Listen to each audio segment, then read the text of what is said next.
रणबांकुरे जब युद्ध क्षेत्र में निकलते हैं तो पूरे युद्ध क्षेत्र पर कब्जा करते हुए उस पर अपनी धाक जमाते हुए आगे बढ़ते हैं। इस वक्त मिलिट्री अभ्यास में आपको हम वो तस्वीरें दिखा रहे हैं जो बहुत खास है। ये सैनिक लगातार अपनी जान को जोखिम में डालकर इस तरह की रोप का इस्तेमाल करते हैं और दरअसल जिपलाइन का इस्तेमाल उस जगह सबसे ज्यादा होता है जहां पर कभी आप अगर ऑपरेशंस में गए हुए हैं और रास्ते में कोई नदी पड़ जाए तो उस नदी को पार करने के लिए भी कई बार हमारा सैन्य दस्ता इस जिपलाइन का सहारा लेता है।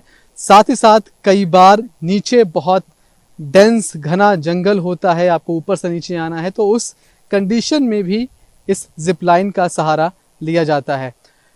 इस मिलिट्री अभ्यास में तरह तरह की जो आपको प्रैक्टिस होती हुई दिखाई पड़ रही हैं, दरअसल इनके ज़रिए ही, इसी सैन्य अभ्यास के ज़रिए हम तमाम देशों के साथ मिलकर ना सिर्फ एक्सरसाइज कर रहे हैं बल्कि उनके साथ संबंध कैसे मजबूत हों उसकी भी पूरी कोशिश यहाँ से की जा रही है। कैसे दूसरे देश की सेना के साथ हमारा कोऑर्डिनेशन हो, अगर कोई संकट की स्थिति हो तो वो हमें कैसे मदद कर सकते हैं, हम उन्हें कैसे मदद कर सकते हैं। किसी भी मुश्किल परिस्थिति से निपटने के लिए जब अलग अलग देशों की सेनाएं मिलें तो उनके बीच एक अच्छा कोऑर्डिनेशन हो, वो एक दूसरे की बात को अच्छे से समझें, एक दूसरे की चीज़ों को अच्छे से समझें।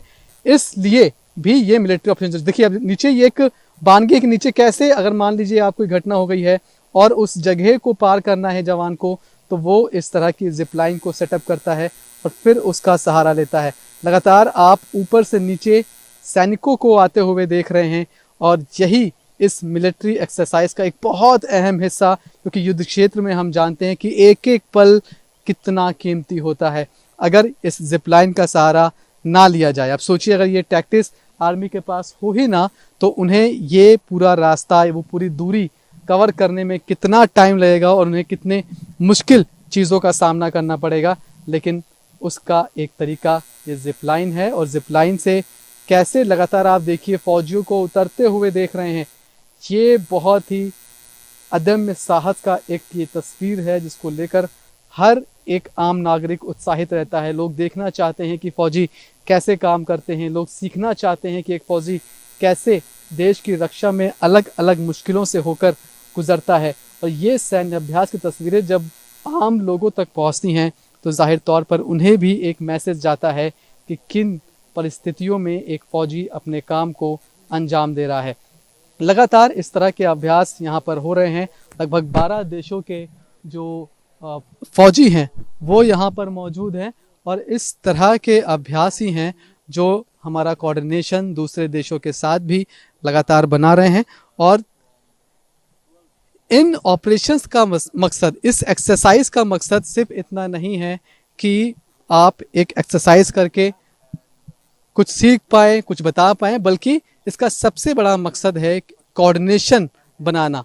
दो देशों की सेनाओं के बीच या कई देशों की सेनाओं के बीच एक ऐसा समन्वय स्थापित करना जिसके बाद अगर कोई संकट की स्थिति हो तो सभी सेनाएं मिलकर उससे निपट सकें।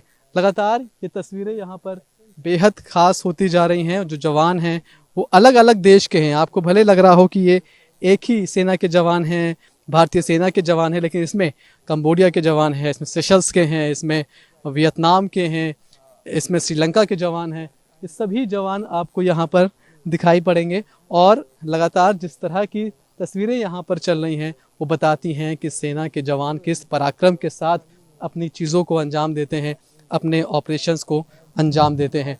ये तस्वीरें बताती हैं कि कैसे सेना किसी संकट से निकलती है और जब दूसरे सैनिकों के साथ वो साथ चलते हैं तो उनसे सीखते हैं कि उस संकट में अगर वो होते तो वो कैसे रिएक्ट करते। और कई बार जब हमें कुछ अच्छा आता है तो हम दूसरों को भी सिखाने की कोशिश करते हैं। इस पूरी मिलिट्री एक्सरसाइज का मकसद ही यही है कि हम कैसे दूसरे देश के सैनिकों के साथ एक अच्छा सामंजस्य स्थापित कर पाएँ। मनीष चौरसिया, उमरोई,